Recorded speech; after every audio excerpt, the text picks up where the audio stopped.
Alors, nous allons commencer. Je suis contente de voir avec nous pour ce dernier module, le module 6 de notre série de webinaires. Nous aurons des webinaires concernant ces 6 modèles.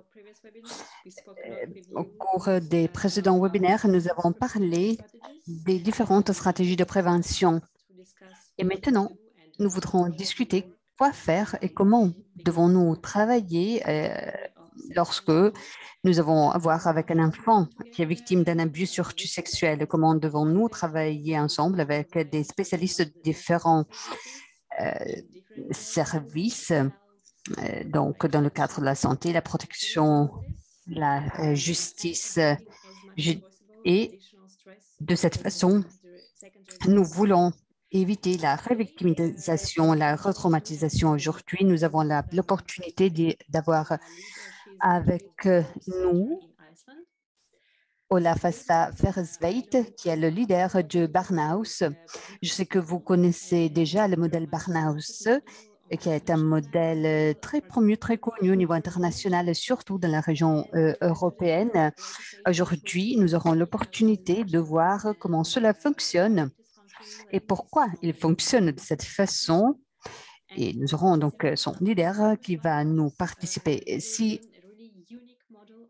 Il s'agit d'un modèle unique, il s'agit d'un centre multidisciplinaire qui aide les enfants victimes d'abus et de violences.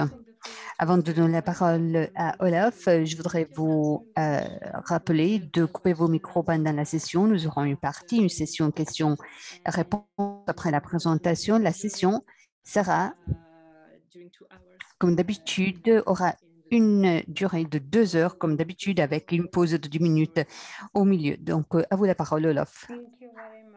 Merci beaucoup. Voilà. J'espère que vous pouvez prévoir notre écran. Merci beaucoup. Je suis très contente d'être ici avec vous aujourd'hui. Comme Diana vous a dit, je suis Olaf Asta Ferresveit. Je suis le leader de Barnhouse, du Barnhouse, le premier Barnhouse d'Europe.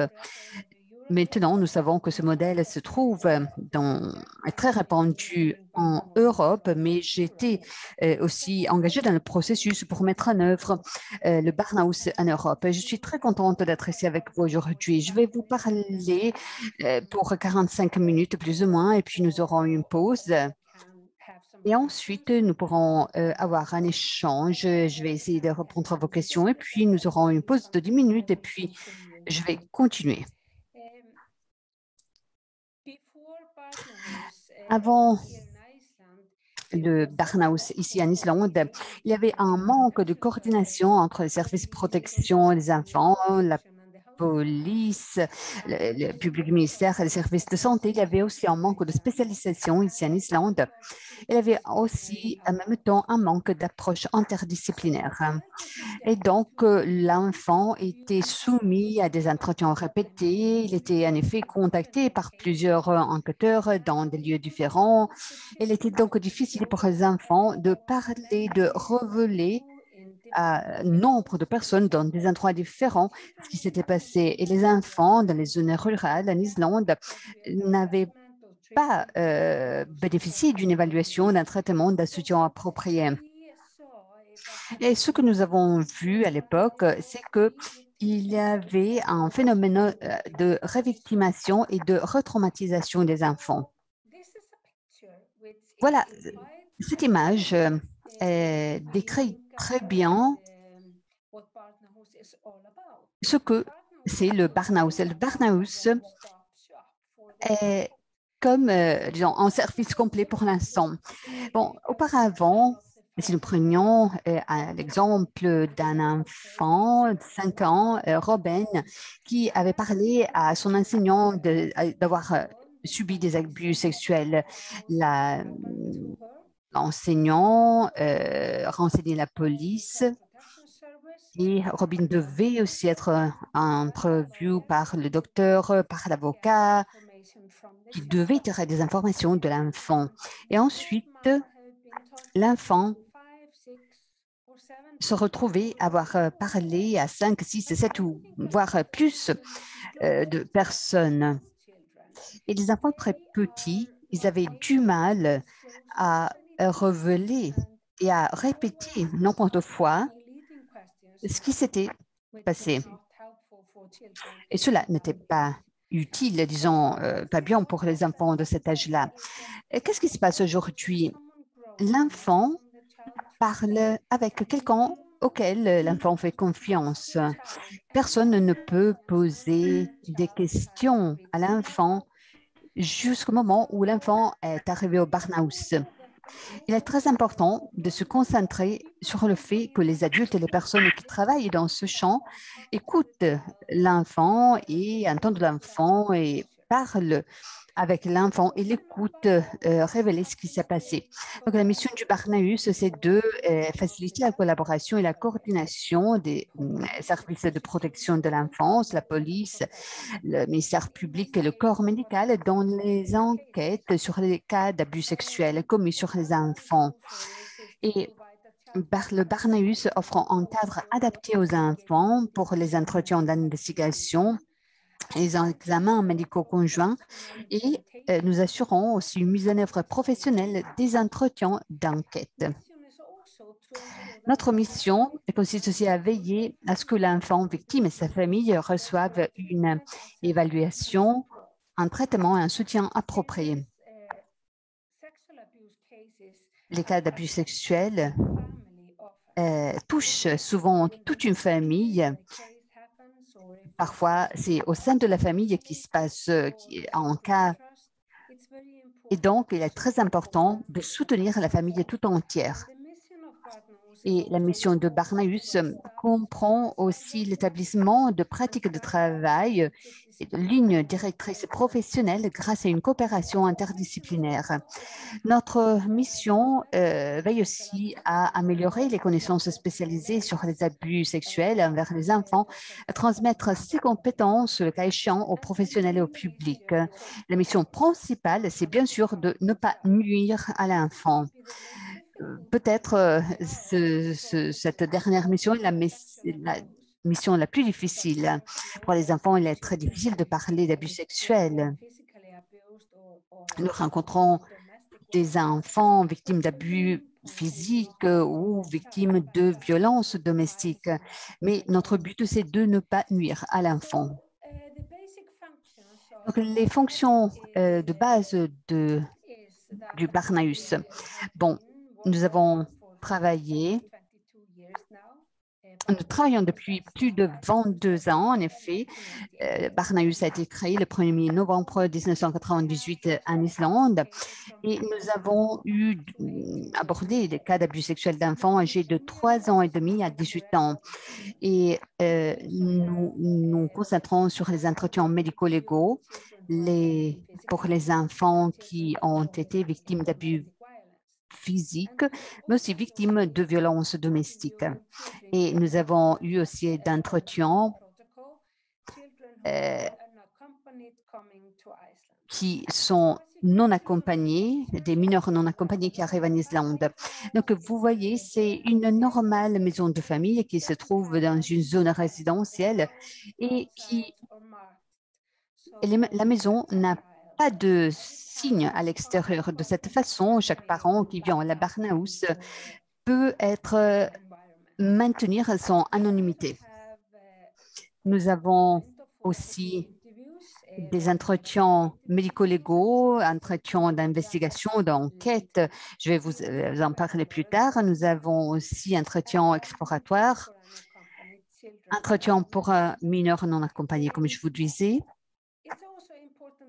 C'est aussi important de vous dire que, bien sûr, nous avons aussi vu des enfants plus petits que 3 ans et demi. Mais nous ne pouvons pas avoir des entretiens avec ces enfants.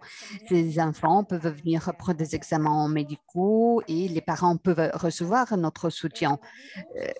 Et nous aidons aussi les enfants jusqu'à 20 ans s'ils ont été entretenus avant l'âge de 18 ans. Et donc, ils peuvent continuer la thérapie jusqu'aux 20 ans s'ils veulent. À la Barnhouse, nous effectuons aussi des examens médicaux. Nous avons des docteurs, je vais vous parler de cela plus tard, des docteurs de l'hôpital universitaire. Et nous faisons aussi l'évaluation de la thérapie des victimes. Nous avons aussi conseil et soutien pour les familles et nous donnons aussi des instructions à d'autres professionnels. Voilà pourquoi il est très important d'avoir toutes les informations possibles sur les cas d'abus sexuels en Islande. Donc, nous avons cet environnement approprié pour les enfants. Vous voyez, c'est comme une normale maison, même si nous sommes une institution gouvernementale. Vous voyez, cette maison ne semble pas une institution comme nous essayons de créer ce milieu adapté aux enfants. Donc, notre adresse est cachée. La première chose que l'enfant voit, c'est une normale maison avec des images, avec des dessins faits par des enfants normalement. Nous donnons quelque chose aux enfants lorsqu'ils entrent, parce que normalement, quand ils entrent dans certains endroits, normalement, on leur donne du café, du thé ou quelque chose. Et donc, pour faire comprendre aux enfants qu'ils sont les bienvenus, nous leur donnons des jus de fruits. Donc, le milieu est quelque chose que nous utilisons pour minimiser l'anxiété que les enfants pourraient avoir quand ils arrivent, car ils arrivent pour parler de choses très difficiles, les abus sexuels dont ils ont été victimes. Nous avons aussi des salles d'attente adaptées à l'âge des patients, des enfants. Vous voyez dans l'image une salle d'attente adaptée à un enfant et l'image en bas est la salle d'attente pour les adolescents. Aussi, nous fournissons un service de thérapie familiale et de thérapie de groupe pour les enfants. L'accessibilité. Donc, nous avons un milieu qui est très sûr pour les enfants. Nous nous trouvons dans un lieu, dans un emplacement neutre. Nous sommes près de la station du bus et notre maison a 2 étages, 2 portes. Et quand nous faisons les entretiens des enfants, nous avons un lien informatique avec le tribunal. Mais à partir de de la pandémie, tous les tribunaux en Islande maintenant ont accès à des liens Zoom que nous fournissons à la Barnhouse. Donc, les juges peuvent regarder les entretiens du tribunal et les enfants, ils peuvent donner leurs entretiens au Barnhouse. Je vais vous parler de notre système plus tard. Nous avons aussi un accès préférentiel pour les enfants handicapés et invalides. Donc, nous aidons tous les enfants en Islande. Ici, vous voyez quelques images de l'intérieur de notre maison. Voilà les salles de thérapie. Nous avons ces salles de thérapie dans chaque bureau. Vous pouvez voir qu'il y a une salle de thérapie spéciale, surtout pour les enfants les plus petits, et je vais vous en parler plus tard. Parlons maintenant des entretiens judiciaires. Donc, le juge du tribunal est chargé de la procédure. L'entretien judiciaire est copié sur DVD. De cette façon, l'enfant qui a moins de 15 ans ne doit jamais aller dans un tribunal. L'enquêteur est formé au développement de l'enfant. La plupart d'entre nous, nous sommes des psychologues et donc nous sommes formés à conduire ces entretiens spécifiques judiciaires. Peut-être que quelqu'un pourrait penser que cela n'est pas important, mais il faut connaître les différentes étapes du développement de l'enfant parce qu'il est important de comprendre parfois les disabilités des enfants. Nous avons des enfants qui ont de l'autisme enfants qui ont des problèmes au niveau du développement. Donc, il est très important de pouvoir être en mesure de lire le comportement, mais aussi le langage physique de l'enfant. Avant d'avoir ces entretiens, il y a toujours une réunion multidisciplinaire, interagence avant l'entretien, là où le juge ou la police, le service de protection de l'enfance et l'enquêteur se rencontrent pour parler du cas. Et nous parlons de questions, par exemple, de choses que la police voudrait poser et où nous parlons de questions à poser pour aider, disons, l'enfant pour faire avancer le cas en justice. Quand nous conduisons ces entretiens de l'enfant, si le groupe, les personnes qui regardent l'entretien, s'ils viennent au Barnahus, ils se retrouvent dans cette salle que vous voyez dans l'image et ils suivent l'entretien sur un écran. Le juge du tribunal est chargé de la procédure. Ensuite, nous avons la participation aussi du ministère public, quelqu'un de la police, un représentant de la police. Ensuite, nous avons un représentant du service de protection de l'enfant, l'avocat de l'enfant qui est présent, et aussi l'avocat de la défense et l'auteur présumé de l'agression peut être présent quand nous allons entretenir l'enfant.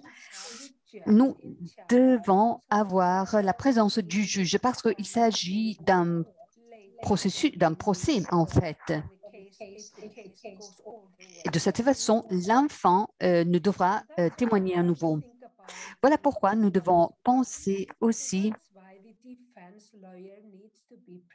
voilà pourquoi donc l'avocat de l'enfant doit être présent. De cette façon, il peut poser des questions par le biais de l'enquêteur à l'enfant, simplement pour vous donner quelques nombres. Et quand un enfant parle d'un cas d'abus sexuel, bon, nous faisons quelques recherches. Et combien de temps faut-il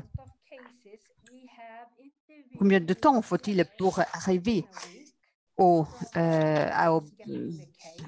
l'enfant d'arriver, disons, du moment de la révélation jusqu'au Barnahus?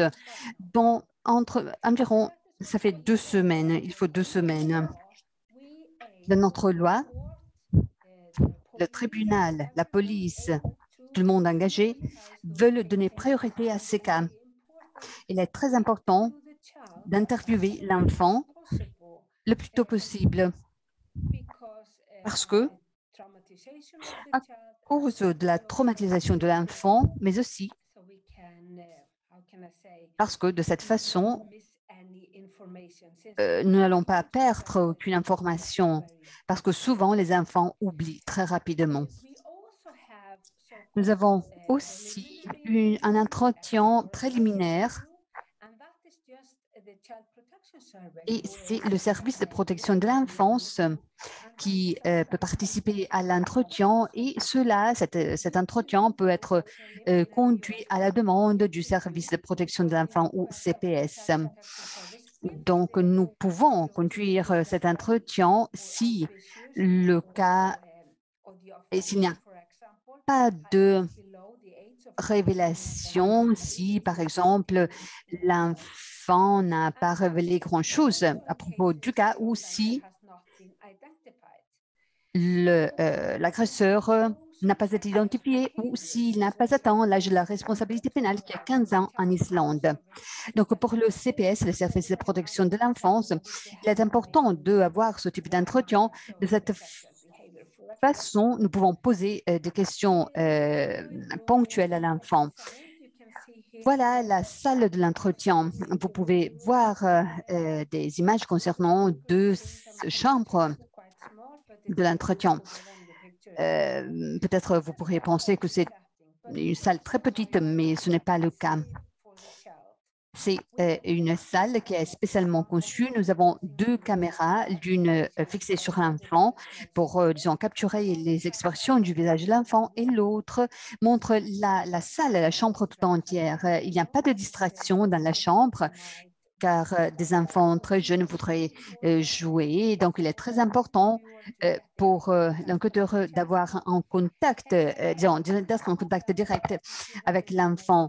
Et donc, que nous donnons des informations à l'enfant sur toutes les personnes qui sont présentes et qui regardent. Tout le monde peut poser des questions par l'intermédiaire de l'enquêteur du questionnaire. Donc, nous avons la possibilité de signaler à l'enquêteur que, je ne sais pas, le juge veut poser des questions et l'enquêteur va poser ces questions. Nous avons 2 types d'entretiens, comme je vous disais, des entretiens d'investigation, d'enquête et des entretiens d'exploration. Bon, dans le premier cas, il s'agit, nous utilisons les entretiens d'enquête dans les cas transmis à la police. Le juge du tribunal, par exemple, il y a aussi une forte différence entre l'entretien d'investigation et celle thérapeutique. Je ne vais pas, disons, parler de cela parce que toutes les personnes qui font les entretiens des enfants sont aussi des thérapeutes. Mais nous parlons aussi des sentiments des enfants ressentis par les enfants pour les aider à mieux, disons, gérer les émotions. Ici, vous voyez une explication des questions appropriées pour l'âge dans les différents entretiens que nous conduisons. Ceci a été créé surtout pour les juges. De cette façon, les juges peuvent comprendre quel type de questions les enfants, dans les différents couches d'âge, peuvent recevoir.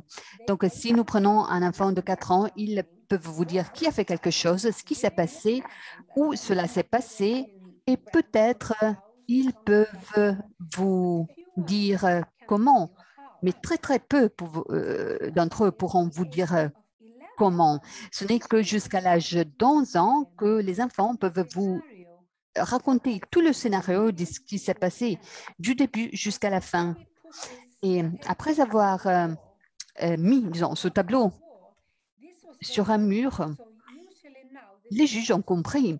Normalement, maintenant, les juges sont informés, ils savent quel type de questions peuvent être posées aux enfants et à quel type de questions les enfants peuvent répondre. Et donc, cela est très important. Et simplement pour vous parler de l'examen médical que nous effectuons ici au Barnahus, la police, le service de protection de l'enfant peuvent envoyer une demande d'avoir un examen médical au Barnahus. Nous avons un pédiatre, une infirmière et un gynécologue expérimenté qui travaillent en équipe pour effectuer ces examens médicaux des enfants qui pourraient être victimes d'abus sexuels. Normalement, nous voyons si l'enfant a besoin, disons après la révélation, si un enfant a besoin d'un examen médical. Nous ne mettons jamais, nous ne faisons pas ce type d'examen si l'enfant ne nous parle pas d'avoir été victime d'un abus sexuel. Normalement, ce sont les parents qui pensent que c'est un examen très difficile à faire, beaucoup plus que les enfants. Donc, nous utilisons un vidéocolposcope, comme vous pouvez voir, et il ne faut jamais toucher l'enfant. Donc, ce n'est que seulement dans 1% des cas, il faut effectuer ces examens médicaux. Normalement, les enfants ont aussi l'opportunité de poser des questions au docteur. Donc, les signes de progrès. Elles sont les suivants. Donc, tout d'abord, grâce au Barnahus, nous avons atteint un taux de détection d'enquête, de poursuite et de condamnation nettement plus élevé. Et il y a eu une augmentation du taux d'incidence de 1,5 à 3,1%. Le nombre de cas enquêtés a plus que doublé. Les mises en accusation ont plus que triplé et le nombre de condamnations ont plus que doublé. Qui peut envoyer les enfants au Barnahus? Et bien sûr, les services de protection de l'enfance dans tous les pays pour avoir des entretiens exploratoires, des examens médicaux, l'évaluation et les traitements. Mais aussi les juges de tribunal dans tout le pays peuvent envoyer les enfants pour les entretiens d'enquête. Donc, en Islande, quand il y a un suspect d'abus, normalement, le cas est présenté au service de protection de l'enfance. Car il faut toujours référer de ces cas selon la loi de notre pays. Donc, si un cas va directement à la police doit référer de cela au CPS. Donc, le service de protection de l'enfance est toujours impliqué, engagé dans les cas concernant les enfants, les cas d'abus d'enfants. Donc, le CPS décide si engager la police. Donc, si un enfant a révélé, a parlé d'un cas d'abus, il y a un rapport à la police. S'il y a un suspect et l'enfant n'a pas parlé d'un abus sexuel, mais l'enfant montre un comportement particulier, alors le CPS peut référer le cas au Barnahus pour avoir des entretiens d'exploration. Si l'enfant commence à parler de l'abus lors de l'entretien d'exploration, il parle d'un acte criminel ou s'il parle d'un abus sexuel, alors normalement, nous demandons à l'enfant s'il peut décrire tout ce qui s'est passé plus tard dans un autre moment. Et nous continuons l'entretien dans un deuxième moment. Et puis, quand la police commence l'enquête, la police donne à l'enfant une protection légale. Normalement, il y a une pré-enquête, par exemple, on fait l'entretien des entretiens avec l'agresseur et normalement, le cas est envoyé et tout de suite au juge du tribunal et le juge peut demander qu'on fasse des entretiens d'investigation. Quand un enfant parle d'un cas d'abus, normalement, il est évalué et traité. Cela arrive normalement très rapidement, mais comme nous avons beaucoup de cas, et après le COVID, nous avons une liste d'attente énorme pour les thérapies au Barnahus. Mais normalement, tous les enfants devraient recevoir de la thérapie juste après avoir révélé les cas d'abus. Donc, la planification interagence et l'examen des cas. Donc, les procédures et les routines formelles, donc la planification, les routines, les procédures convenues d'un accord commun. Nous faisons une planification, nous révisons chaque cas et il y a des réunions qui se tiennent régulièrement et nous faisons aussi le suivi, surtout quand les enfants arrivent à la thérapie. Donc, nous faisons le suivi des cas pour voir si la police continue ses enquêtes sur le cas, etc. Ensuite, nous soutenons la personne, l'enfant, mais aussi sa famille. Et bien sûr, nous soutenons l'enfant. Donc, si nous regardons quels sont les facteurs concernant la révélation de l'enfant, il faut prendre en considération des facteurs qui sont liés à l'enfant. Normalement, c'est l'enfant qui prend responsabilité de ce qui s'est passé parce qu'il pense qu'ils ont fait quelque chose d'erroné. Peut-être ils ont fait quelque chose qui ont provoqué l'abus, disons. Et puis, très souvent, l'enfant,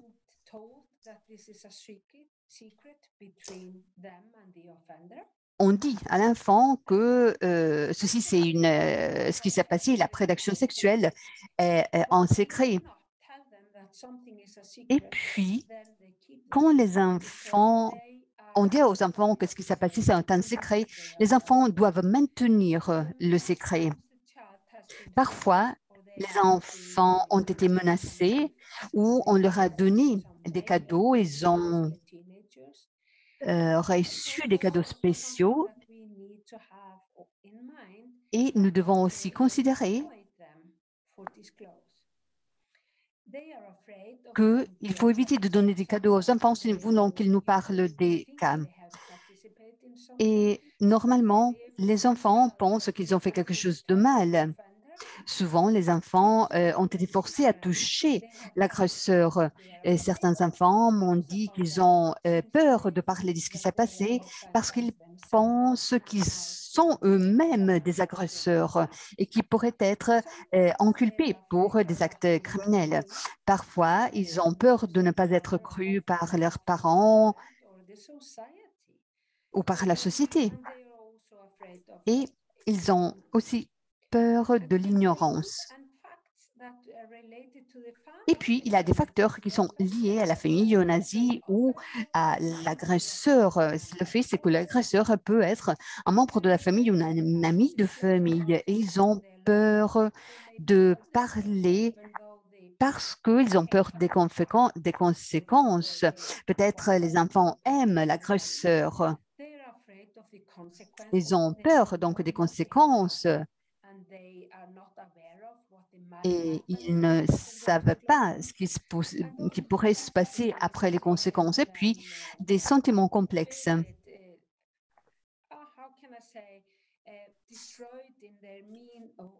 qui, parce qu'ils ne savent pas quoi faire.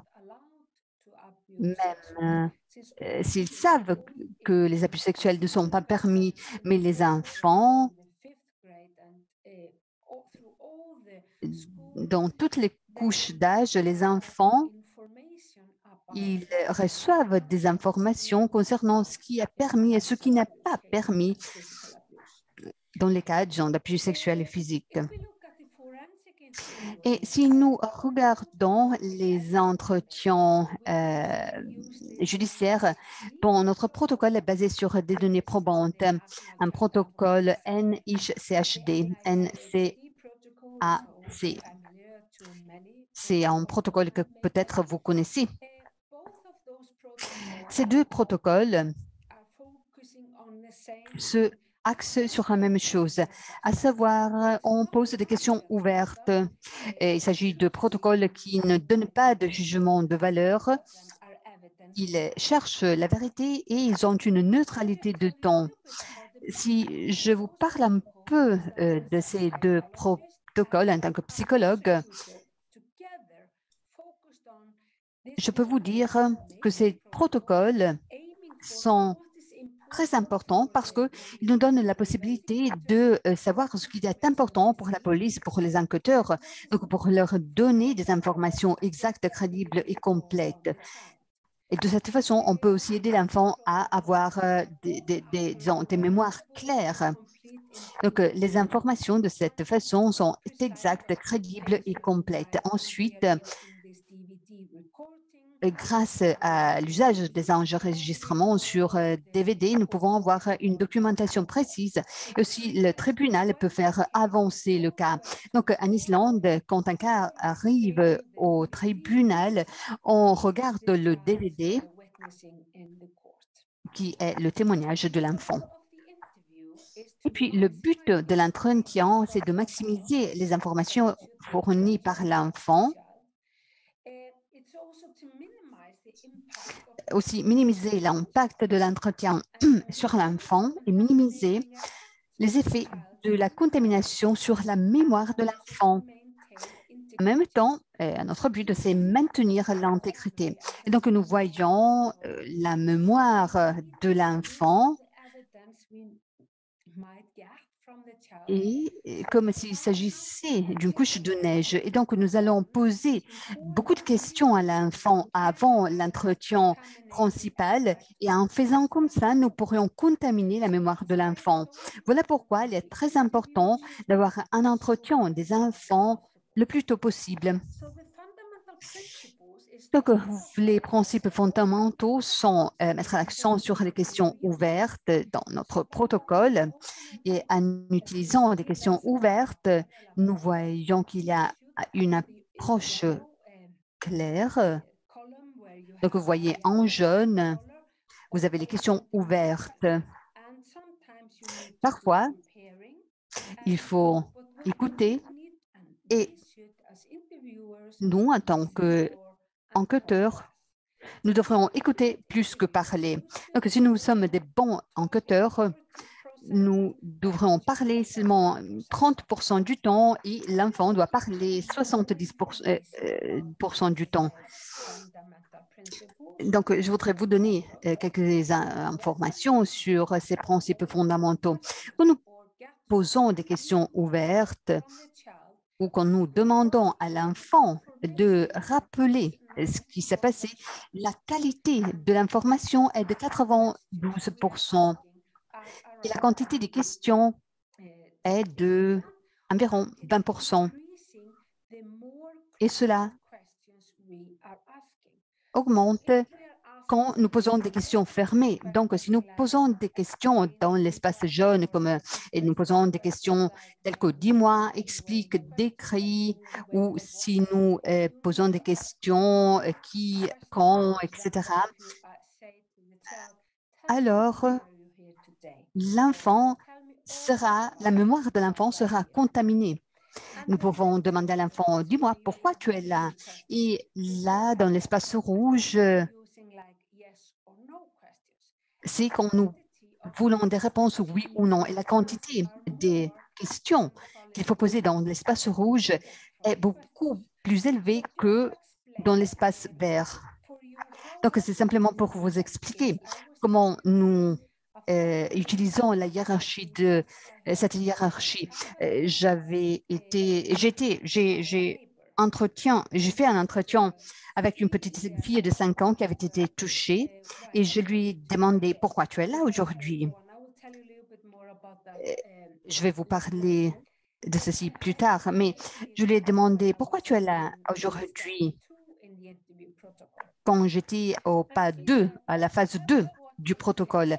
Elle m'a répondu, bon, j'étais à la maison, il m'a demandé d'aller avec lui et il m'a touché. Et si j'avais lui demandé des questions dans l'espace jaune ou rouge, j'aurais lui dit, est-ce que cela s'est passé, est-ce qu'il t'a touché sous ta jupe? Et si je vais demander des questions dans l'espace rouge, elle m'aurait répondu oui ou non. Et puis, j'aurais pu lui demander, est-ce qu'il t'a touché sous la jupe? Elle m'aurait répondu oui ou non. Mais nous ne voulons pas que l'enfant nous donne ce type d'informations parce que nous voulons des questions ouvertes pour lui donner la possibilité d'avoir un rappel libre. Donc, si nous avons ces questions oui ou non, je peux lui demander, pour interrompre, disons, ces questions, qu'est-ce que tu as porté ce jour-là? Une jupe ou et quelle couleur? Et puis, je peux lui demander comment a fait-il à te toucher? Et cela va stimuler la mémoire de la fille. Et je lui demande, et comment est-ce que cela s'est passé? Parfois, il faut jouer avec les enfants. Et l'enfant peut me dire, par exemple, il m'a pris, il m'a fait asseoir, il m'a touché. Donc, simplement en posant une question ouverte, Et si on demande à l'enfant d'utiliser sa mémoire, nous pouvons avoir beaucoup d'informations, beaucoup plus d'informations que si on utilisait les questions dans la zone rouge ou jaune. Donc, cela n'était que pour vous donner quelques informations concernant le type de questions. Et puis, nous avons aussi les événements individuels ou multiples. Nombreux enfants ont été abusés à plusieurs reprises.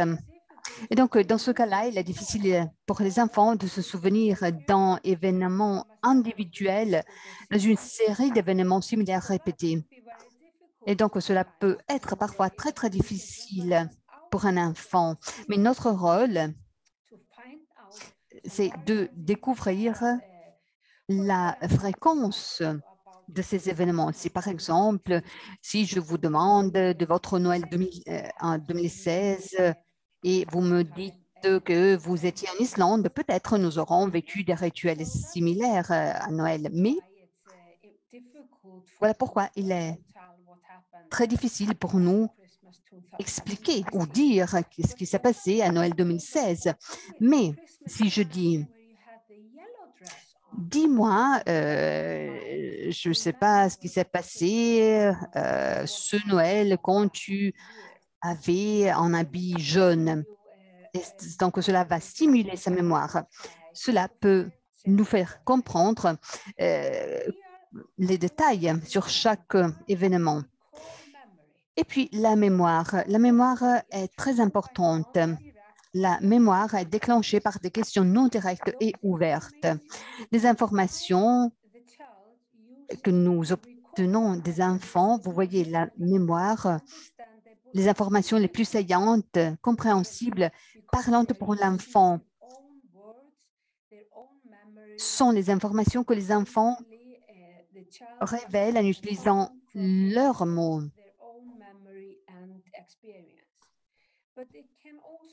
Mais il peut y avoir aussi le risque d'omission.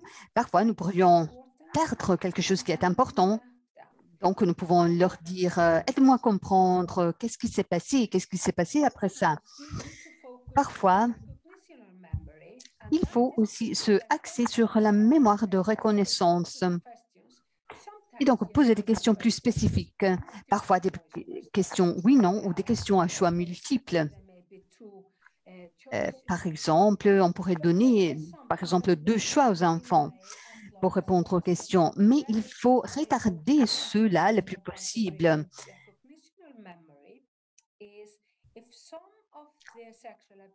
Si les cas d'abus sexuels se sont vérifiés dans une voiture et j'ai des informations concernant cela, je pourrais dire, y avait-il une voiture et cela pourrait aider l'enfant à reconnaître ou à se rappeler, se souvenir d'un cas de quelque chose qui s'est passé dans la voiture. Mais ce type de mémoire doit être retardé le plus possible parce qu'il y a le risque de contamination, surtout avec les enfants les plus jeunes. Et cela nous donne aussi des informations plus faibles.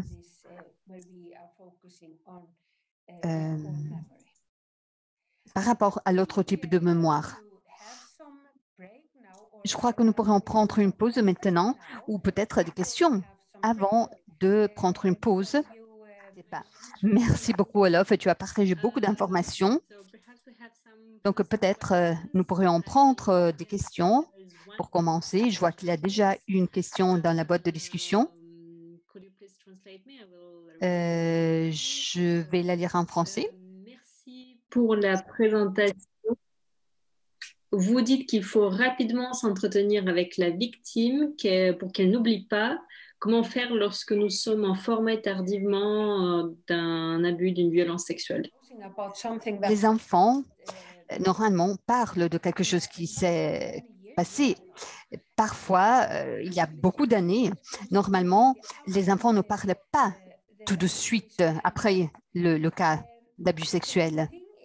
Mais ce qui est important, c'est que quand les enfants parlent ou commencent donc à révéler, à parler d'un abus sexuel, il est très important de les interviewer le plus tôt possible. De cette façon, les parents, les personnes disons, de la famille et de l'enfant ne posent pas trop de questions parce que normalement, c'est nous qui devons poser des questions. Après la pause, je vais vous parler aussi de la possibilité de, disons, contaminer la mémoire d'un enfant. Malheureusement, souvent, parfois, nous n'avons pas la possibilité de entretenir l'enfant juste après sa révélation. Et donc, dans ce cas-là, il y a des personnes qui ont été en contact avec l'enfant qui ne veulent pas qu'il dénonce le cas d'abus. Et donc, il y a toujours la possibilité de contamination. Et de cette façon, l'enfant n'a pas toujours la possibilité de dénoncer le cas le plus tôt possible. Mais parfois, nous devons travailler avec ce que nous avons en fait. Et donc, il faudrait demander à l'enfant, même s'il est trop tard, si nous sommes informés tardivement, peu importe, c'est la seule chose qu'on peut faire. Il faut poser les questions, disons, faire l'entretien de l'enfant quand on peut, mais le plus tôt possible serait l'idéal. J'espère avoir répondu. J'ai une autre question, je vais la lire en français. Au moment de l'audition, donc dans certains pays, l'auteur de l'abus de violence peut être aussi présent. Comment vous faites pour que cela soit réalisable? Est-ce que l'enfant arrive à parler devant son bourreau, surtout si cet agresseur est un adulte? Merci pour cette question. Oui, cela est toujours très, très difficile. Même si le cas est encore dans la phase d'enquête, nous avons des entretiens avec des enfants comme s'il s'agissait déjà du tribunal. En Islande, nous pouvons avoir jusqu'à un an, il peut y avoir jusqu'à un an de temps avant que un cas arrive au tribunal. Mais normalement, comme il s'agit d'une audition, bon, l'agresseur pourrait être présent, mais normalement, l'agresseur n'est jamais, disons, le bienvenu au Barnahus. Mais si l'agresseur participe, en tout cas, nous devons, comment pourrais-je dire, nous devons aider et faire en sorte que l'enfant ne rencontre jamais l'agresseur. Voilà pourquoi nous avons 2 étages, 2 portes de sortie et entrée. De cette façon, nous savons, par exemple, nous devons savoir auparavant qu'il y aura l'agresseur et l'enfant. Et nous devons aussi dire à l'enfant que l'agresseur est présent dans le bâtiment. Et quelquefois, il est arrivé que lorsque je faisais des entretiens avec des victimes, normalement, moi, je leur dis qu'il est très important pour toi, même si l'agresseur est présent, il est très important pour toi de lui faire connaître ton expérience, tes sentiments concernant ce qui s'est passé. Normalement, cela donne à l'enfant le pouvoir de se prononcer, d'en parler de l'abus. Je travaille sur Barnahus depuis 20 ans et je crois qu'il y a eu 7 cas dans mon expérience dans lequel l'agresseur a été présent et dans la plupart de ces cas, je dirais 95% de ces cas, tout s'est bien passé. Et si vous êtes un bon enquêteur, l'enfant oublie qu'il y a des personnes présentes ou qu'il regarde. Et il pense que qu'il est tout seul avec vous dans la salle de l'entretien. Donc, dans la plupart des cas, il n'y a pas de problème, mais en tout cas, nous donnons priorité au fait de ne pas avoir l'agresseur.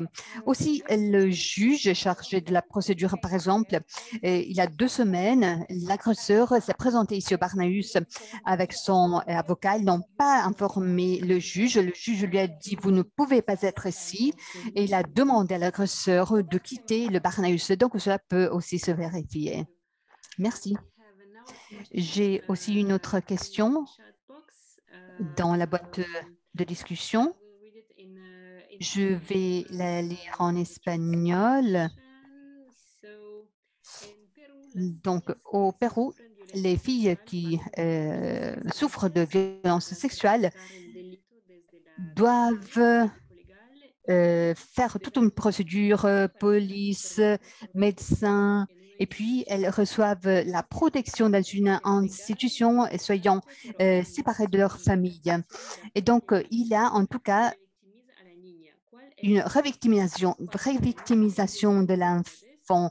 Et quel est le processus afin que les enfants arrivent à vous? Parce que je crois que le traitement est différent. Pouvez-vous m'expliquer, s'il vous plaît? Yes, thank you for that question. Merci pour cette question. Alors, la procédure est la suivante. Donc, le service de protection de l'enfance sont tout de suite engagés quand un enfant dénonce un cas. Donc, si l'agresseur est un membre de la famille ou s'il vit sous le même toit de l'enfant, sur la base de la loi, si l'agresseur doit quitter la maison, normalement, si donc l'enfant reste à la maison, c'est l'agresseur qui doit quitter la maison. Il ne peut pas se rendre près de la maison au cours de l'enquête de la police sur le cas. Si la mère ou l'autre parent qui n'est pas l'agresseur ne soutient pas l'enfant, normalement, alors l'enfant est mis, disons, sous la protection, je ne sais pas, du grand-père, des grands-parents qui soutiennent l'enfant. Mais le service de protection de l'enfant doit savoir que ce sont les grands-parents qui soutiennent l'enfant. Si, par exemple, les grands-parents ne peuvent pas soutenir les enfants, alors là, les enfants sont mis dans une institution pour un délai, disons, court.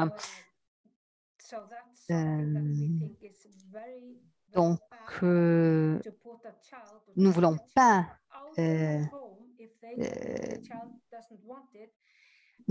que les enfants quittent leur maison, mais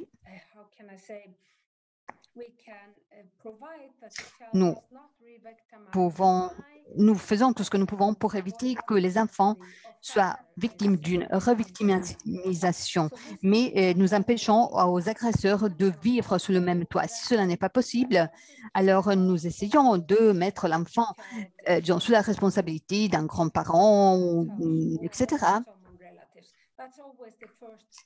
C'est ça, disons, la première choix.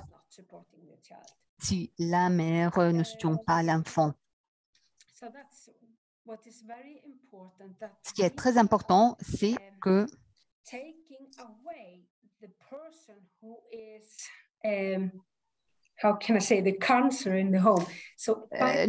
la chose importante, c'est de faire en sorte que l'enfant ne soit pas sous le même toit de l'agresseur. La protection de l'enfant est très importante. Je ne trouve pas le mot anglais, je m'excuse. L'enfant ne doit pas être vu comme le problème dans la maison, mais c'est l'agresseur qui a le problème. Voilà pourquoi nous l'éloignons de la maison. Et donc, nous disons clairement à l'enfant que c'est l'agresseur qui a le problème, pas l'enfant. Très clair, je crois. Merci beaucoup. D'accord. Alors, nous pouvons prendre une pause de 10 minutes et puis nous reviendrons pour la deuxième partie. D'accord, merci. Alors, nous parlons de la suggestibilité. Cela peut être dû au fait que certains enfants pourraient avoir entendu quoi dire, qu'on peut leur avoir dit quoi dire. Parfois, les enfants reçoivent des questions et ensuite cela peut avoir une influence sur la mémoire de l'événement. Et je voudrais vous dire aussi que les enfants qui ont 10 ans ou qui ont plus de 10 ans ne sont plus influençables que les adultes. Mais le risque est très élevé avec les enfants, les jeunes enfants qui ont moins de 10 ans, parce que comme je vous disais avant la pause, quand vous avez beaucoup de personnes qui entourent l'enfant, qui pourraient poser beaucoup de questions aux enfants, bon, cela peut influencer. Cela aussi est un risque plus élevé chez les enfants dont les capacités cognitives sont moins développées. Et le risque est plus élevé en cas d'utilisation de messages de reconnaissance, comme je vous disais auparavant. Et ensuite, il faut éviter d'introduire de nouvelles informations sur le sujet qui vous préoccupe. Cela est très important parce que certaines questions légèrement suggestives peuvent être nécessaires, mais les mots doivent être choisis avec soin quand vous conduisez des entretiens. Et donc, vous pouvez compromettre sérieusement l'exactitude des réponses lorsque l'enfant a 5 ans ou moins ou s'il est interrogé à plusieurs reprises. Comme je vous disais auparavant, si vous avez des enfants très jeunes, très petits, qui ont plusieurs entretiens, alors cela pourra être très difficile. Alors, nous, les enquêteurs, bon, nous devons connaître le développement de l'enfant. Nous devons avoir une formation spécifique. En outre, il faut lire le comportement de l'enfant parce que les enfants peuvent vous parler de leur famille, de l'école, de leurs intérêts, etc. Mais quand l'enfant commence à parler de l'abus, alors il pourrait réagir, il pourrait il pourrait commencer à développer de l'anxiété, il pourrait commencer à avoir peur, à se sentir menacé. Et il est très intéressant de remarquer cela parce que quand l'enfant commence à montrer de l'anxiété ou des comportements anxieux, il faut commencer à parler de quelque chose qui ne soit pas l'abus, par exemple. Dans un cas d'abus sexuel d'une mineure, quand la fille a commencé à parler de ce qui s'était passé, elle avait été violée et elle a commencé à secouer. Et son niveau d'anxiété était très, très élevé. Et puis, alors à ce point-là, il faut parler de quelque chose qui soit moins anxieux pour elle. Et je lui ai demandé, dis-moi ce que tu voyais dans la chambre. Et à ce moment-là, le niveau de l'anxiété s'est réduit. Elle s'est détendue un peu. Et puis, nous avons continué à parler du viol. Et puis, après un certain temps, son niveau d'anxiété a commencé à augmenter. Et donc, nous avons commencé à parler d'une autre chose. Donc, c'est un peu comme un aller-retour. Simplement, nous le faisons pour aider l'enfant à affronter ses sentiments parce qu'il est très important de réduire la pression sur l'enfant. Il ne faut pas mettre mal à l'aise l'enfant. Il est aussi important pour nous connaître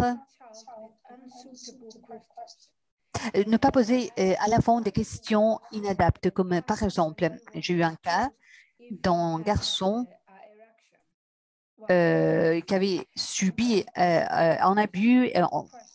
Quelqu'un lui a demandé s'il avait eu une érection. Et cela était une question inappropriée, bien sûr. Donc, il faut faire attention à cela. Si nous avons des enfants qui ont le HDHE, on ne peut pas laisser un enfant assis sur une chaise tout le temps. L'enfant doit bouger, doit pouvoir marcher. J'ai eu un enfant qui...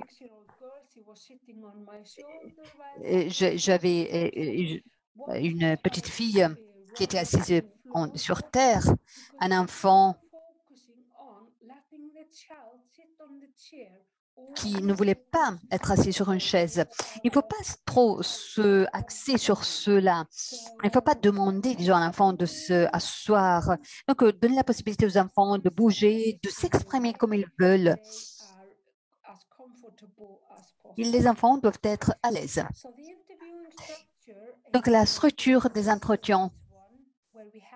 Donc, il y a une première phase quand on commence à développer une relation avec l'enfant. Donc, nous nous présentons l'enfant nous parle de leur famille, nous parlons de leurs intérêts, de leurs écoles, de la famille. Et cela est très important parce que nous aidons de cette façon l'enfant à réduire l'anxiété. Parce que quand un enfant arrive dans une salle d'entretien, bon, l'entretien est très difficile pour eux, mais si on commence à poser des questions très simples, des questions dans lesquelles ils sont spécialisés, comme leurs intérêts, la famille, l'école, etc., cela est très utile pour eux parce qu'ils arrivent à se détendre. On peut poser des questions concernant le sport qu'ils préfèrent. Et donc, là encore, il s'agit de questions ouvertes. De cette façon, nous pouvons faire avancer. Et puis, nous avons aussi des instructions concernant les entretiens, des règles de base concernant cette première phase. Par exemple, nous devons dire à l'enfant, si tu ne comprends pas ce que je te demande, tu me le dis, je vais utiliser un autre langage. Ou quand parfois,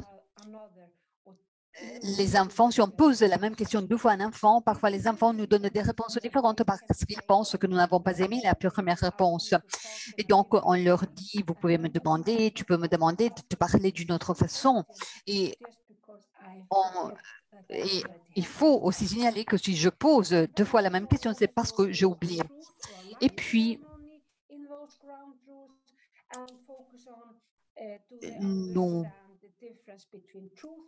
donc, les aidons aussi à comprendre quelle est la différence entre vérité et mensonge. Et nous le faisons toujours en donnant ces instructions pour l'entretien, ces règles de base. Et nous leur demandons de dire la vérité. Donc, voilà, cela est très important. Il est très important qu'ils nous promettent de dire la vérité. Je leur dis toujours qu'ils peuvent dire toutes les paroles qu'ils veulent, les mots qu'ils veulent utiliser. Dans la deuxième phase, bon, c'est une phase plus profonde où il y a une transition vers le sujet, vers le thème. Normalement, nous ouvrons cette deuxième phase en demandant pourquoi tu es là. Et ensuite, nous avons la description de la narrative. Nous faisons des questions de suivi, nous posons des questions d'éclaircissement. Et à la fin, il y a une espèce de clôture. Et nous les remercions toujours pour avoir pris le temps de nous parler, pas pour nous avoir révélé quelque chose, mais pour avoir pris le temps de nous parler. Questions détaillées. Les questions détaillées sont très importantes pour l'enquête. En effet, les enfants peuvent fournir les éléments manquants et les questions peuvent être retardées jusqu'à ce que l'invitation narrative et les demandes narratives ciblées soient épuisées. Et puis, qui, que, où, quand, comment. Nous ne devons jamais poser la question pourquoi, parce que dans ce cas-là, les enfants pourraient se sentir accusés. Simplement pour partager avec vous certaines réflexions. Les recherches montrent que les jeunes enfants de 4 à 5 ans donnent 2 fois plus d'informations que pour chaque question ouverte, à savoir parle-moi d'eux, que pour des questions oui ou non. Mais si nous prenons les enfants de 8 ou 9 ans, ils donnent autant d'informations que les plus jeunes lorsqu'on leur pose des questions oui ou non. Mais ces questions, ils nous ont donné 4 fois plus d'informations pour chaque question. Dis-moi ou parle-moi d'eux. Donc, il faut aussi considérer cela.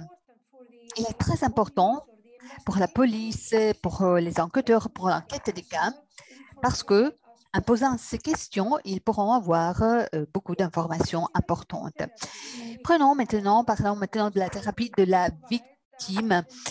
Et nous fournissons ici, ici au Barnhouse, la thérapie pour la victime qui peut commencer juste après l'entretien, après le Covid. Avec le Covid, nous avons une liste d'attente très, très longue et nous avons besoin de plus de personnel. Ici, nous avons une thérapie à long terme pour les enfants qui révèlent des cas d'abus sexuels. Nos programmes de thérapie se basent sur les besoins individuels et sont adaptés à l'âge de l'enfant. Le DVD enregistré des relations de l'enfant peut être utilisé aussi pour l'évaluation initiale et pour le plan de traitement. Donc, si je fais un entretien avec un enfant, je ne suis pas le thérapeute. Le thérapeute, c'est quelqu'un d'autre parce que normalement, dans la thérapie, on commence à parler comment les enfants se sont sentis. Au cours de l'entretien, on leur explique pourquoi, on leur a posé certaines questions, comment ils se sont sentis, etc. Et aussi, selon la loi, la thérapie est pratiquée dans la ville natale de l'enfant, dans la ville d'origine de l'enfant. Et nous n'avons que en Barnahus, en Islande. Et normalement, le thérapeute est aussi un témoin dans le cas au tribunal. Et comme l'enfant peut avoir cette thérapie dans sa ville d'origine,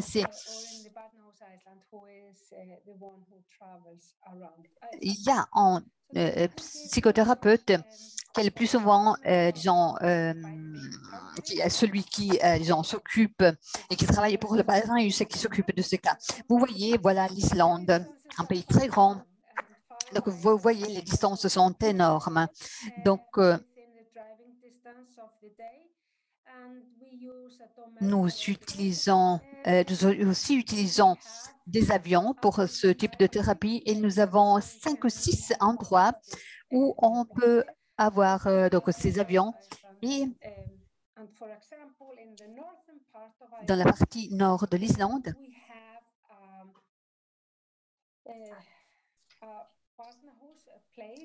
nous avons un endroit où nous avons tous les appareils que nous pouvons utiliser. Moi, j'ai 2 thérapeutes qui vont dans cette partie du nord. Il y a beaucoup de personnes qui vivent dans le nord de l'Islande. Et mes thérapeutes se déplacent au moins une fois à la semaine pour aller dans ces endroits dans le nord. Mais 70% de la population vit près de Reykjavik, là où se trouvent la plupart de nos patients. En ce qui concerne l'évaluation, au début de la thérapie, nous fournissons une image de ce qui se passe avec l'enfant et nous utilisons cette évaluation pour déterminer les symptômes de l'enfant, le type de traitement qui est nécessaire, etc. Nous utilisons cette évaluation dans les 2 jusqu'à la 4e session. Ça dépend un peu de la nécessité de l'enfant. Et cela aussi nous aide à élaborer le plan de traitement pour l'enfant. Et cela permet aussi aux thérapeutes d'évaluer la progression du traitement. Et les méthodes, bon, nous avons des mesures formelles et standardisées. Nous utilisons nos notes, nos observations cliniques. Et nous faisons tout cela pour évaluer le besoin de traitement de l'enfant. Et l'évaluation du trauma chez les jeunes enfants peut parfois être très difficile, surtout avec les enfants qui ont moins de 7 ans. Et l'évaluation du trauma se concentre sur les problèmes présentés par l'enfant, par exemple, les problèmes de sommeil, d'anxiété, et cela exige l'engagement des parents, des responsables de l'enfant quand nous avons les sessions de thérapie. Et aussi, nous avons besoin d'observer l'interaction entre parents et parents responsables et enfants. Et nous utilisons aussi des outils d'évaluation standardisés qui ne peuvent pas être utilisés pour les enfants qui ont moins de 7 ans. En ce qui concerne des outils d'évaluation, bon, simplement pour vous donner quelques idées concernant les outils que nous utilisons le BEX Depression Inventory, BEX Youth Inventory, CDI, pour les enfants qui ont plus que 16 ans. Il s'agit d'outils d'évaluation que nous évaluons pour les enfants qui souffrent d'anxiété. Et puis, nous avons le UCLA qui nous aide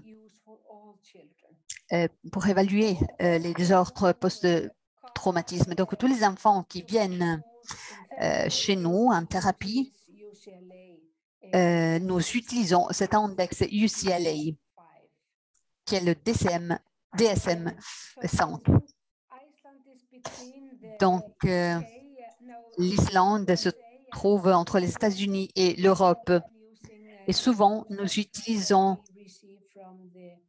beaucoup aussi d'outils que nous recevons des États-Unis. Le type de thérapie. Bon, nous utilisons la thérapie proposée par l'Organisation mondiale de la santé. Normalement, nous utilisons le TFCBT, une thérapie comportementale cognitive axée sur le traumatisme, qui est très utilisée chez nous, chez le Barnhouse. Voilà notre site web. Vous pouvez tirer quelques informations de notre site web. Vous pouvez avoir aussi des sessions d'information sur ce type de thérapie qui pourraient être très utiles pour vous si vous êtes intéressé à ce type de programme de thérapie. Pour les enfants plus grands, nous utilisons aussi la thérapie d'élaboration cognitive et vous pouvez l'utiliser jusqu'à 16 ans. Vous pouvez l'utiliser pour les enfants entre 16 et 18 ans normalement, mais selon moi, il est très difficile pour les adolescents parce qu'il faut faire beaucoup de travail à la maison. Et les adolescents n'aiment pas tellement les devoirs à la maison, de faire des devoirs à la maison. Donc voilà pourquoi je ne l'utilise pas tellement. Les enfants qui ne sont pas traumatisés ou qui ne montrent pas des symptômes de trauma, alors pour eux, nous utilisons la thérapie cognitive comportementale. Deux de mes psychologues sont formés en tant que thérapeute EMDR, désensibilisation et retraitement par mouvement oculaire. Bon, je ne connais pas ce type de thérapie, mais nous l'utilisons et cela est très, très utile pour les enfants qui sont un peu hésitants, qui ont des difficultés à, par exemple, nous parler de leur traumatisme. Et puis la psychoéducation, nous l'utilisons surtout avec les enfants les plus petits pour les aider à comprendre. Nous utilisons beaucoup de livres pour les aider. Nous utilisons aussi la thérapie par le jeu, par l'art, qui aide à élaborer les traumatismes. Et puis les modifications du comportement. Donc, à la fin de chaque session de thérapie, nous essayons de renforcer l'estime de soi, le respect de soi, surtout chez les adolescents, parce que les enfants victimes de violences sexuelles, bon, ils ont normalement une estime de soi très, très faible. Nous devons la renforcer au cours de la thérapie. En outre, il est très important de voir l'enfant s'axer sur lui ou sur elle. Il faut aider l'enfant à affronter ses expériences et nous devons, à la fin de la thérapie, ils doivent être plus forts qu'au début. Ils ne doivent plus se voir en tant que victimes de violence ou d'autres types de violences. Et nous avons aussi une thérapie de famille. Il s'agit surtout d'une évaluation. Donc, nous aidons les familles à disons, élaborer l'abus de l'enfant, des enfants mais seulement cette thérapie est seulement pour les parents qui n'ont pas agressé l'enfant. Et si nous avons des enfants qui sont plus petits que 6 ans, normalement, ce sont les parents qui se culpabilisent. Ils aider les parents à accepter ce qui s'est passé à l'enfant est très important parce que les enfants sont les responsables principaux des enfants. Et donc, voilà ce que nous essayons de faire. Donc, voilà une diapo qui présente le TFCPT. Nous n'avons pas beaucoup de temps. Et c'est un traitement, une thérapie qui a été développée pour les jeunes de 3 ans à 18 ans. Et il s'agit d'une thérapie limitée dans le temps, structurée autour de 12 à 20 séances. Les parents font partie du traitement. Voilà un livre qui vous donne des informations concernant la thérapie cognitive comportementale. Et ici, normalement, nous avons 12 sessions, mais clairement, il y a des enfants qui ont besoin de plus de temps, plus de sessions. Il y a des enfants qui ont besoin de moins de sessions. Ça dépend un peu du cas. Et donc, les collaborations avec l'enfant, les parents et le service de protection de l'enfance, nous décidons ensemble le nombre de sessions nécessaires pour l'enfant. Donc, voilà, ici, vous trouvez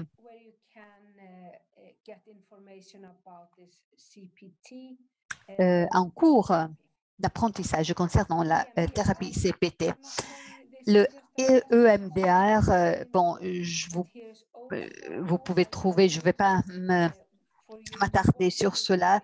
Vous pouvez regarder cette vidéo sur YouTube si vous êtes intéressé à cette partie du programme ou à ce type de thérapie en tout cas. Donc ici, vous voyez seulement quelques nombres des statistiques qui concernent les années 2018 et 2020, le nombre d'entretiens judiciaires.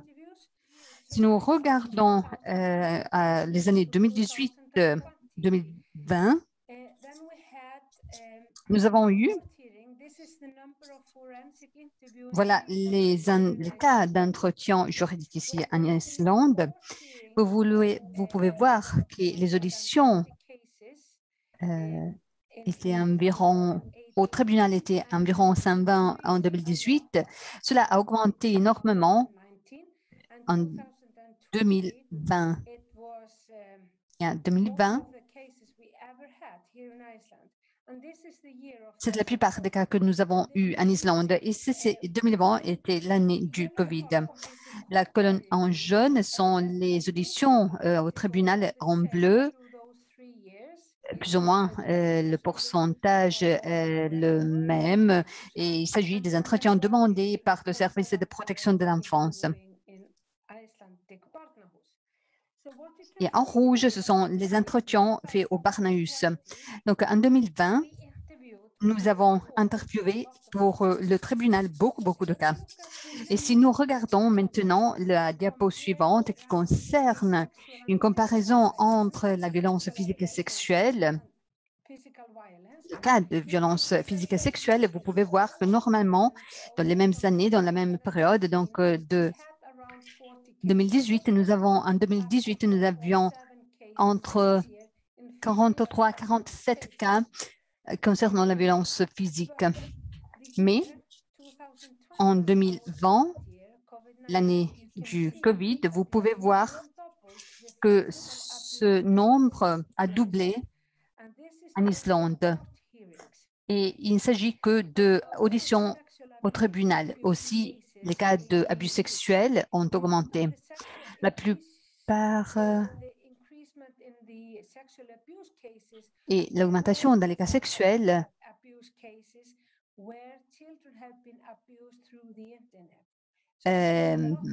incluait des cas de violence sexuelle faits par Internet. Et les cas de violence physique ont augmenté aussi, même si les personnes étaient en confinement et même si en Islande, il n'y avait que quelques cas de COVID à chaque semaine ou à chaque mois. Mais Les écoles étaient ouvertes, mais les familles, elles étaient toutes ensemble. Et le problème d'alcoolisme a augmenté énormément. Et cela a rendu la violence physique plus importante. Donc, 2020 a été une année différente par rapport à toutes les autres années. Et en 2021, nous voyons qu'il y a eu une augmentation ultérieure par rapport à 2020. Et ceci inclut donc tous les types de violences physiques. Donc, après une expérience de 22 ans, nous avons appris que les procédures de travail et gestion de dossiers efficaces, professionnels et adaptés aux enfants sont essentielles. Minimisation de la révictimisation de l'enfant, services thérapeutiques appropriés doivent être garantis pour tous les enfants qui parlent de ces cas d'abus. Et malheureusement, à cause du Covid, nous avons des listes d'attente énormes, aussi parce qu'il y a eu une forte augmentation, comme je vous ai montré, des cas. Et puis, confiance professionnelle mutuelle entre les différentes agences, surtout entre les juges, les avocats de la défense, la police et toutes les parties prenantes. Toutes les personnes qui travaillent dans ce secteur doivent collaborer, mais il est important de bâtir la confiance professionnelle mutuelle. Il faut du temps pour avoir la collaboration de toutes les personnes quand on ouvre un programme comme le Barnhouse. Et aussi, nous avons vu qu'il y a l'assimilation des connaissances et des expériences dans un seul endroit permet de partager ces connaissances avec tous les professionnels qui travaillent avec les enfants. Et nous avons aussi sensibilisé le public et nous avons la confiance des autorités, mais aussi des enfants, parce que les enfants savent que le Barnhouse existe, etc. Et donc, cela a aussi aidé les enfants à parler plus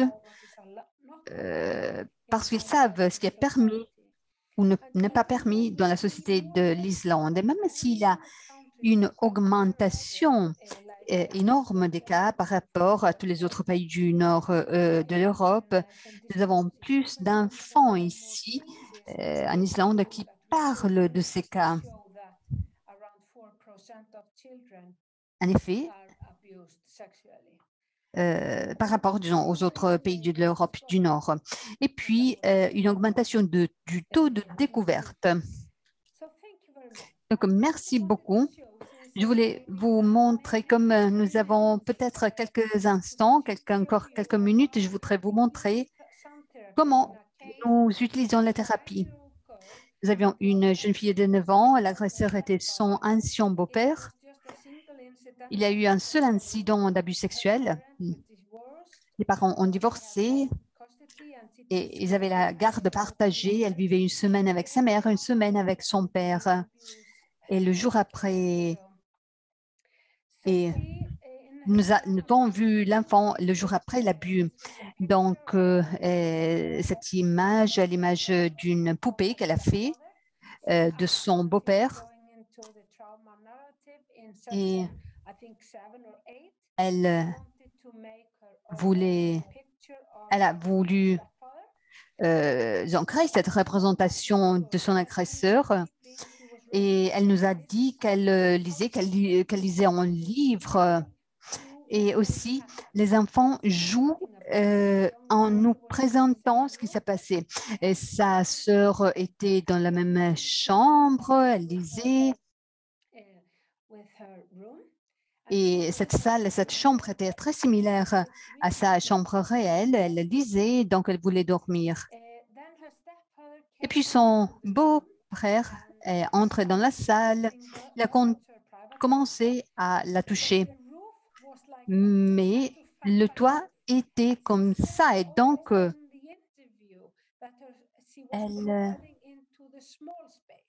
elle se réfugiait dans la partie plus basse du toit. Donc, elle était, et comme son beau-père était grand, il ne pouvait pas, il avait du mal à la toucher. Et donc, nous avons pris ces images, ces photos, et cela nous aide aussi à présenter les cas au tribunal. Et puis, elle est allée dans le lit de sa sœur, il est revenu et elle est allée se réfugier dans la partie la plus basse du toit. Et ensuite, il est parti, il s'en est allé et elle est allée dormir avec sa sœur dans le lit de sa sœur. Et ensuite, elle a parlé de cela le jour après avec sa mère. Donc, peut-être maintenant, nous pouvons avoir quelques instants pour les questions. Donc, je arrête mon partage. Bon, merci beaucoup. C'est très intéressant et vous avez partagé beaucoup d'informations, la collaboration avec les différentes agences, votre longue expérience. Vous travaillez depuis nombre d'années, vous avez une législation spécifique.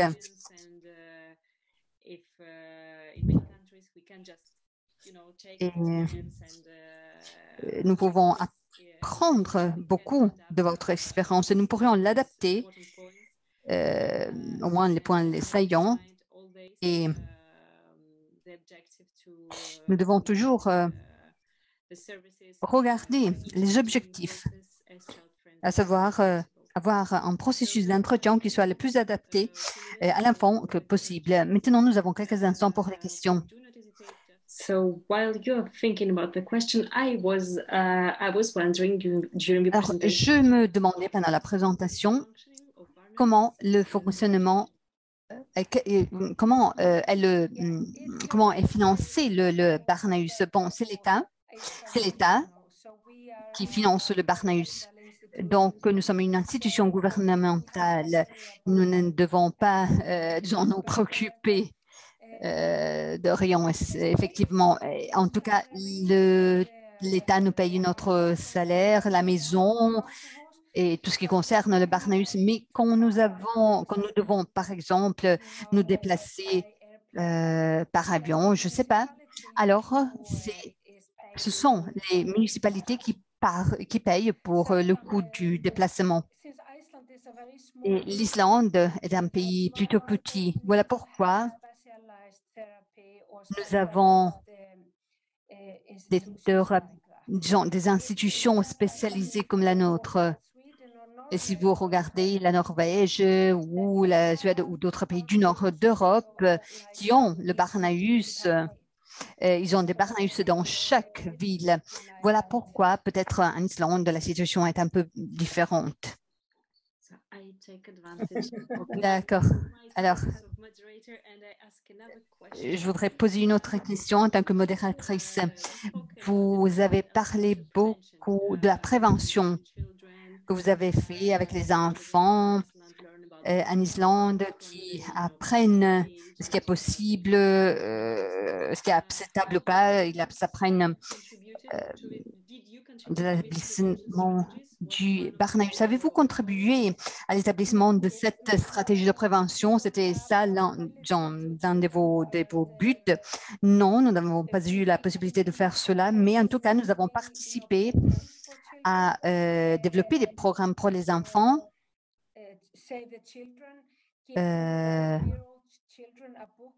Nous avons donné aux enfants des livres concernant leur corps qui s'axe sur le thème. Vous êtes le propriétaire de vos corps aussi. Nous avons aussi des dessins animés qui sont présentés dans les écoles et puis il y a des ONG, le gouvernement qui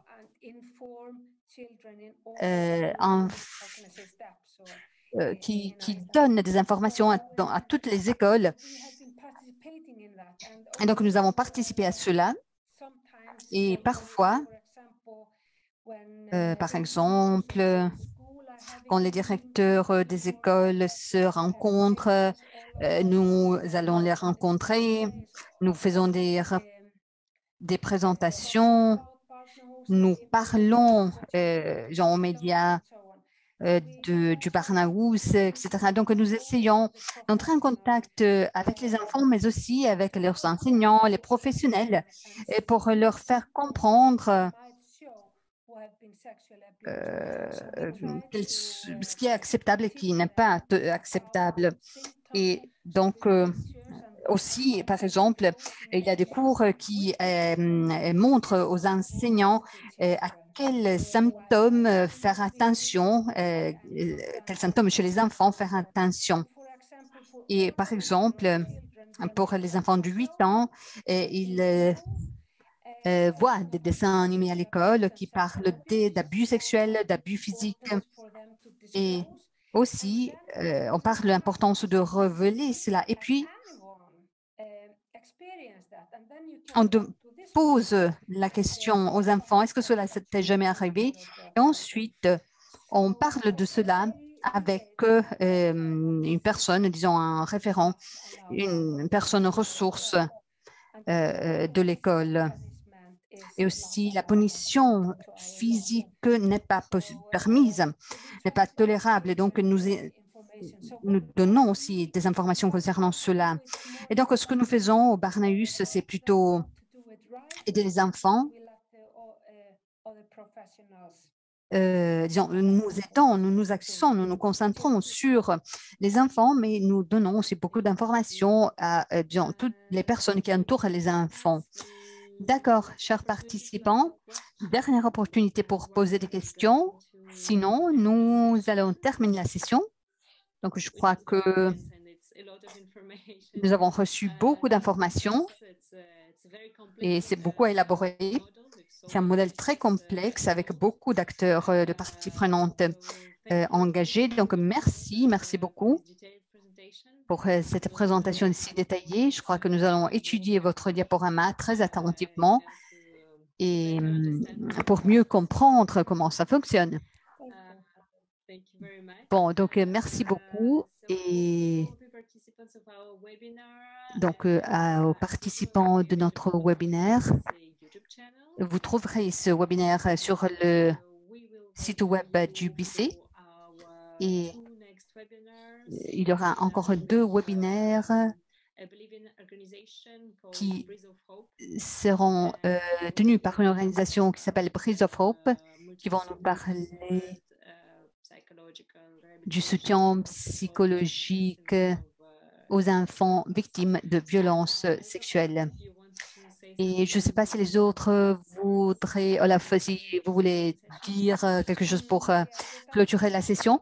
Bon, simplement, je suis très contente d'être ici avec vous aujourd'hui. Je suis très contente que ces personnes aient pris le temps d'être avec nous. Et nous devons toujours nous axer sur le meilleur intérêt de l'enfant. Donc, nous travaillons à la même mission. Merci et bonne chance. Merci. Merci beaucoup. Merci à tous. À la prochaine. Au revoir.